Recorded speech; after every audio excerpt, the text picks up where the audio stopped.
Hello, in this video I'm gonna show you how to change app icons in Zenfone 11 Ultra.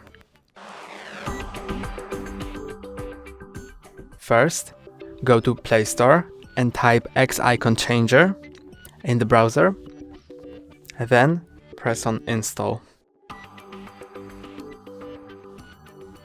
Click on consent and then choose an app, which icon you want to change. Let's choose, for example, Google Maps. And now we can choose an app from library, add our own photo,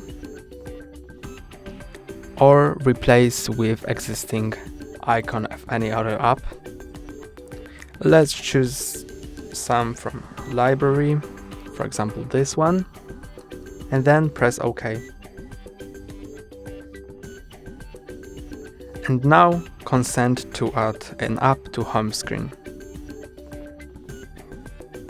Now you can see there is an app, Maps. That's all for today. Don't forget to like and subscribe. See you next time.